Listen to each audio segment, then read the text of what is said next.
Graças e paz, irmãos. Vamos estudar mais uma vez a palavra do Senhor. A alegria do Senhor é a nossa força. É o tema de hoje, né, dentro da nossa sequência de estudos. E nós vamos falar um pouco a respeito disso, né, que está lá em Neemias 8, versículo 10. A alegria do Senhor é a nossa força. Ou se nós estamos alegrando ao Senhor, evidentemente estamos fortalecidos. Né? Então, dentro disso, o primeiro tópico nosso é você estar fortalecido. Né? Seria esperado todo cristão se sentisse renovado e fortalecido por Deus. Afinal, a vitória da cruz nos deu perdão, santificação, acesso a Deus e vitória. Sabemos que o cristianismo não é a promessa de felicidade e uma vida tranquila, nada perto disso. Mas em Deus descobrimos nossa verdadeira identidade e propósito, além de termos favor para vencer os desafios. Né? Temos a bênção do Senhor para vencer os desafios do dia a dia. Né? Por isso, e por muito mais, todo cristão deveria se sentir cheio de fé e força, andando em santidade e vitória. Infelizmente, nem sempre, nem todos os crentes vivem dessa forma. Então hoje vamos entender o famoso versículo, a alegria do Senhor é a nossa força, e vamos aprender como ser fortalecidos no Senhor e nos preparar para uma estação maravilhosa que se aproxima. Neemias 8, de 1 a 12 é o texto base, e o primeiro tópico fala sobre unidos diante de Deus, um só coração e uma só voz. Então todo o povo se reuniu como se fosse um só homem, Neemias 8:1. O capítulo 8 de Neemias nos apresenta uma cena poderosa. Todo o povo de Israel, depois de um longo período de exílio e desorganização espiritual, se reúne como um só homem. Estavam com sede de Deus, sedentos por sua palavra. Esdras lê o livro da lei e o povo escuta em reverência, atento e quebrantado. Romanos 15:3 nos diz que o Deus da esperança os encha de toda alegria e paz por sua confiança nele, para que vocês transbordem de esperança pelo poder do Espírito Santo. Então essa imagem é inspiradora para nós, especialmente nesse tempo de preparação que vivemos para celebrar e agir diante de Deus e glorificar Jesus, celebrar o que Deus tem feito por nós. Assim como o povo de Neemias, também estamos sendo convocados para nos reunir em milhares de irmãos com o coração voltado à palavra e à adoração. Né? Quando o povo de Deus se une com o seu propósito, o céu se move e a presença de Deus fortalece a comunidade com alegria e esperança. Né? Nos dias de hoje, em que a internet tem levado pessoas a viverem o cristianismo dentro de casa, isso é muito bom no sentido daqueles que não têm condição de estar presente em reuniões, mas porém é muito importante lembrar, irmãos, que estando juntos nós temos um compartilhar da fé, um desenvolvimento muito maior. Por isso a Bíblia e Paulo também nos orienta a vivermos essa esperança no Espírito Santo, estarmos juntos, nos reunirmos. Então as perguntas que nós podemos fazer para refletir sobre essa questão. O que você sente ao imaginar milhares de corações adorando Jesus juntos, unidos, grande multidão? A Bíblia fala sobre grande multidão, do princípio ao fim dos livros sagrados, nós encontramos ali uma expressão de grande multidão, pessoas se reunindo para adorar e glorificar o Senhor, e não será diferente quando estivermos na presença de Deus no céu. Né? Hoje estamos na presença dele, ainda aqui nesse corpo físico limitado e divisões limitadas, porém lá veremos como realmente é uma grande multidão. Apocalipse vai falar sobre isso também.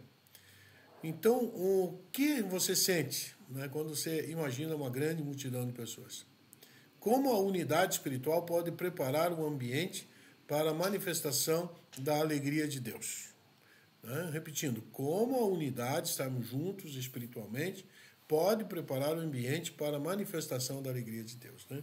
Eu vejo que Deus se manifesta quando nós decidimos voluntariamente irmos e nos encontrarmos com Ele. O salmista já fala lá no Salmo 122, né? Alegrei-me quando me disseram, vamos à casa do Senhor. Ou seja, estamos sempre juntos, em comunhão. Então, esse primeiro tópico fala justamente sobre esse aspecto, né?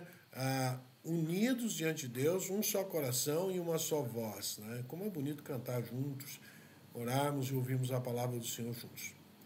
O segundo tópico vai dizer a tristeza do arrependimento e o consolo da graça. Neemias 8,9 diz assim: pois todo o povo chorava enquanto ouvia as palavras da lei. Ao ouvirem a lei, o povo chorou, e não de desespero, mas de arrependimento sincero, de mudança de mente. Era o reconhecimento no quadro, ou de quanto haviam se afastado de Deus. No entanto, Neemias e os líderes disseram: não fiquem tristes, esse é um dia santo ao Senhor, um dia separado para Deus.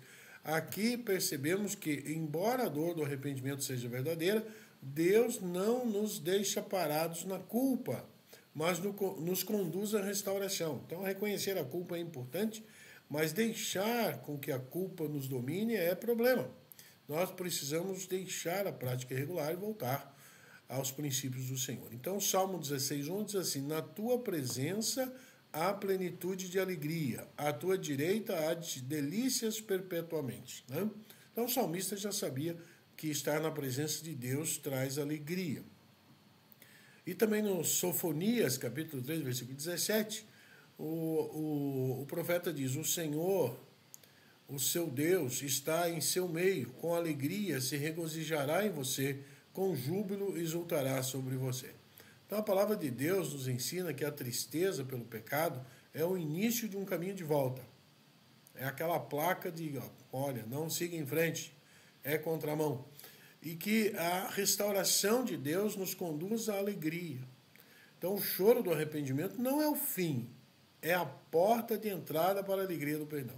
Então reconhecer que está errado é muito importante. Nos dias de hoje, em que as pessoas não se sentem culpadas, né, por agirem de forma irregular, não tem mais vergonha da mentira ou das práticas irregulares, há muitas pessoas se adaptando a esse novo modal e têm deixado de viver uma vida plena segundo a vontade de Deus. Portanto, cada um de nós deve analisar como está a nossa consciência com relação ao que fazemos, se estamos vivendo de forma ideal diante de Deus ou não.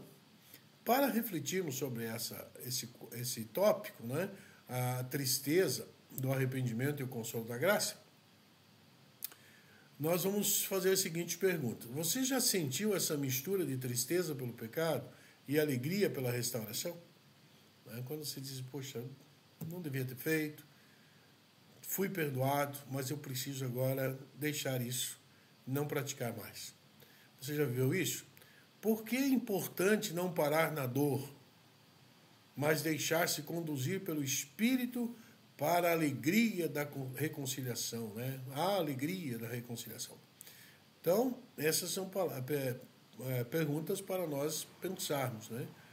Não devemos parar na dor, mas deixar que o Espírito Santo nos conduza a termos a alegria. Afinal, o fruto do Espírito consta como alegria, parte dele dos 9 elementos ali contidos no fruto do Espírito, a alegria está presente. E alegria, irmãos, nem sempre é porque está tudo bem, mas é porque algo nos motiva a ficarmos alegres. E assim é a presença de Deus na nossa vida. Quando fazemos a sua vontade, estamos recebendo como troca, né, algo maravilhoso, que é a alegria. O terceiro tópico desse nosso estudo, né, a alegria do Senhor é a nossa força, vai dizer o seguinte: a alegria do Senhor como fonte de força. Né? Neemias 8, versículo 10, diz: não se entristeçam, pois a alegria do Senhor é a sua força. Lá na parte B, lá no finalzinho. Né? Antes ele fala que aquele era um dia de alegria, né, de contentamento e de ajuntamento, e a alegria do Senhor é a nossa força. Essa é uma das declarações mais ricas das Escrituras, e vamos entendê-la. A alegria do Senhor, o que significa? A alegria do Senhor não é apenas uma emoção sentida por nós. Biblicamente, ela pode ser entendida de duas maneiras complementares. Primeiro, a alegria que Deus sente por seu povo. Deus se alegra com o nosso arrependimento e retorno a Ele. Sua alegria pela nossa restauração é motivo de segurança e força para nós. Esse é o primeiro motivo do que significa a alegria do Senhor. A alegria dele é nos ver voltar a Ele. 2. A alegria que vem de Deus como dom espiritual. uma alegria interior profunda gerada pela comunhão com Deus, que não depende das circunstâncias externas. Ambas são válidas e poderosas. Em Cristo somos alvos da alegria de Deus e assim podemos experimentar a alegria que flui de sua presença, né? Então, a alegria que Deus sente por seu povo, né? A alegria do Senhor significa isso, e também a alegria que vem de Deus como dom espiritual, né? Perdão. Lá em Filipenses 4,4 diz assim: alegre-se sempre no Senhor, novamente direi, alegrem-se. E Gálatas 5,22, onde está o fruto do Espírito, diz que é amor, alegria, paz, longanimidade, bondade, fidelidade, né, mansidão, domínio próprio, que sobre essas coisas não há, evidentemente, nenhuma lei que possa impedi-lo. Perdão, irmãos, a minha garganta hoje está complicada. Bom, força em que sentido, né? A palavra hebraica para força aqui é maos, que também pode ser traduzido como fortaleza, refúgio, abrigo e segurança. A alegria que vem de Deus nos protege, estabiliza e nos reveste de ânimo para continuar mesmo diante de dificuldades, como disse John MacArthur. A verdadeira força espiritual é encontrada na confiança e regozijo em Deus, mesmo em tempos de tristeza. Então, o que nós podemos ver diante desse terceiro tópico, a alegria do Senhor como força, como fonte de força? O que diferencia a alegria que vem de Deus da alegria que o mundo oferece? Bom, penso eu que a alegria que o mundo oferece ela é muito volátil e não traz uma satisfação por inteiro, né? A alegria de Deus é permanente. Então, o choro pode durar uma noite, mas a alegria vem pela manhã. Isso mostra justamente que mesmo nos momentos de oscilação, quando estamos vivendo, a alegria do Senhor aparece e nos motiva a continuar fazendo sua vontade. Em que situações, a segunda pergunta para refletir, em que situações você percebeu que a alegria do Senhor te sustentou, mesmo quando suas forças humanas acabaram, né? Momentos difíceis na vida, quando perdemos, estamos de luto, ou alguma coisa não vai bem, e de repente vem uma sensação de alegria porque Deus está no comando. Isso é algo maravilhoso, irmãos. É algo maravilhoso. É algo que não se explica, se vive.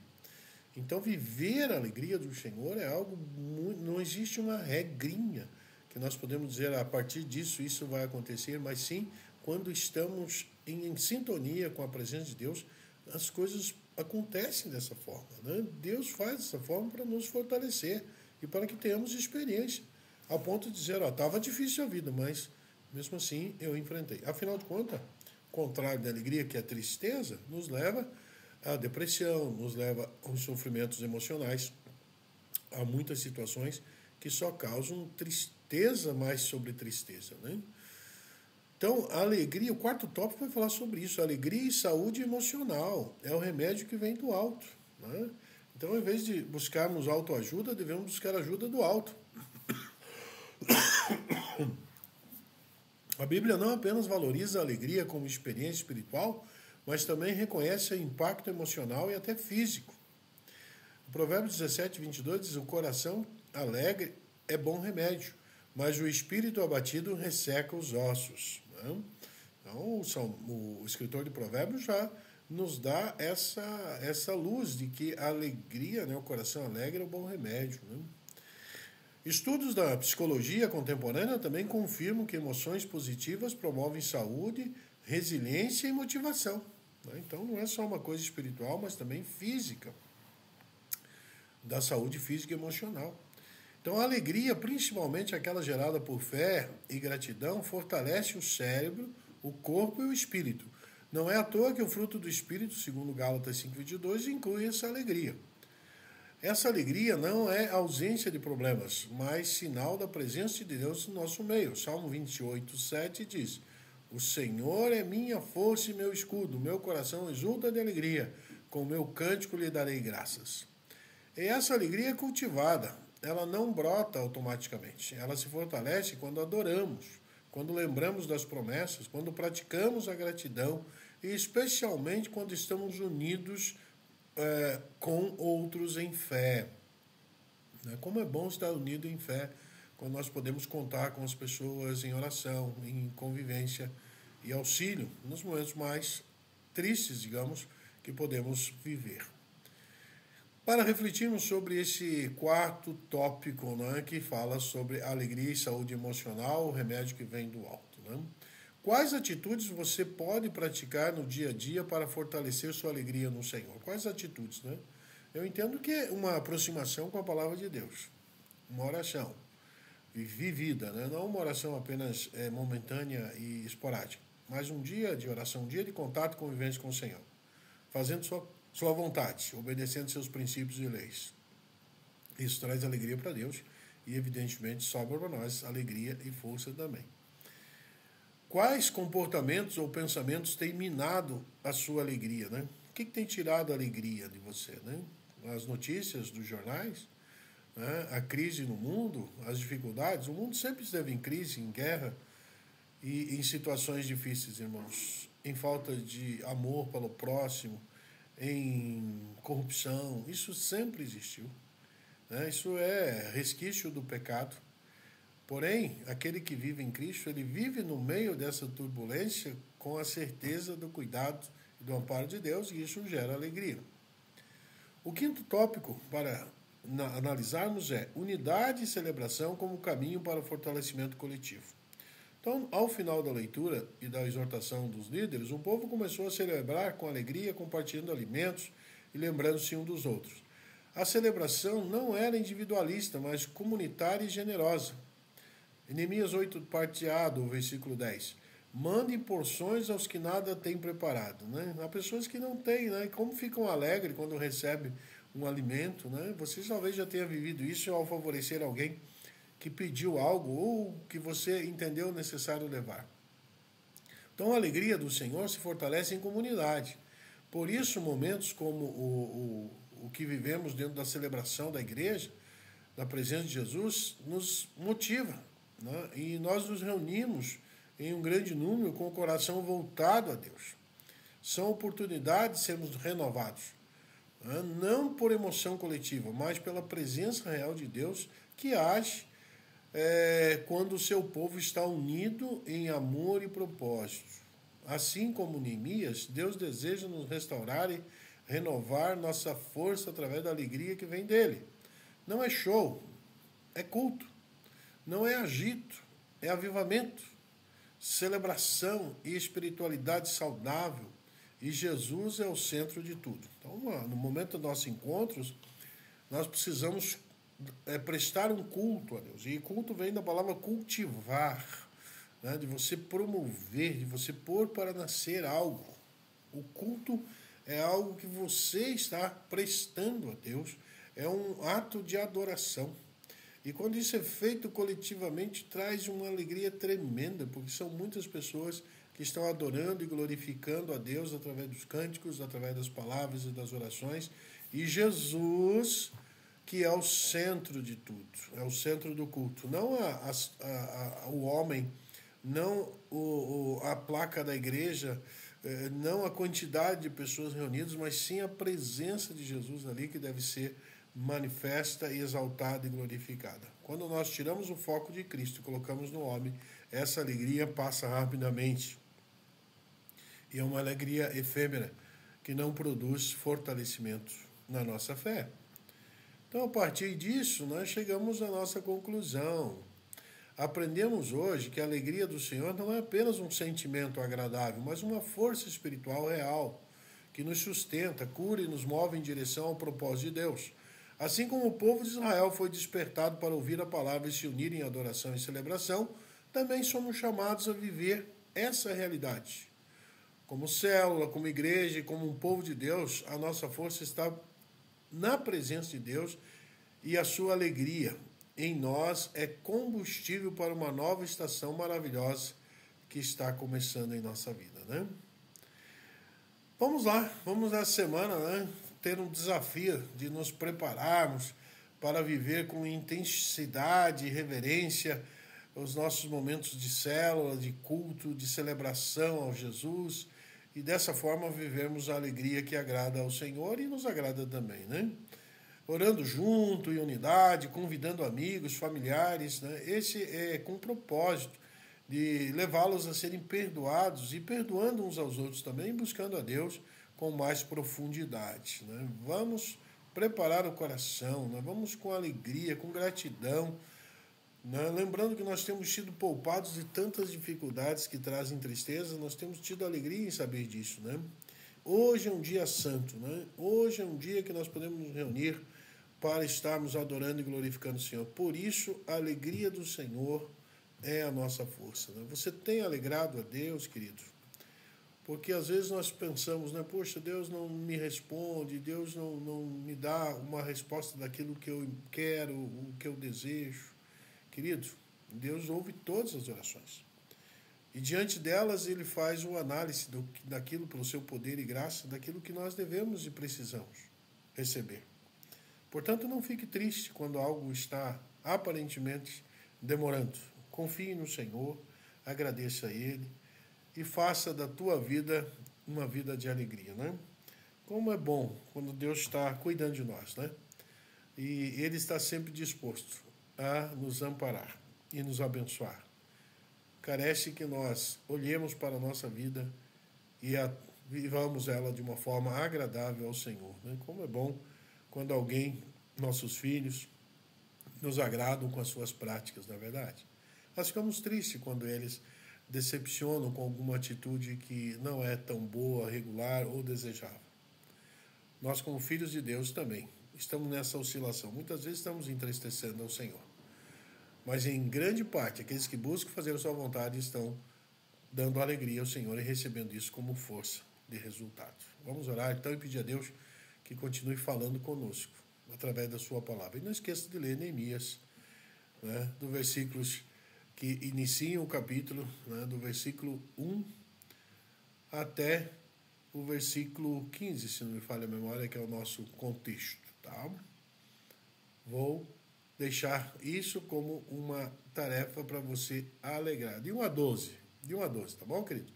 Neemias 8, de 1 a 12, para você se aprofundar sobre esse tempo que Israel estava vivendo, afastado da palavra, mas voltou. E isso trouxe alegria novamente ao povo, quebrantamento e transformação, e uma celebração lá, que começa ali no versículo 8, 10. No capítulo 8, versículo 10. Deus Todo-Poderoso, te agradecemos, Senhor Deus, porque a tua palavra é viva e eficaz.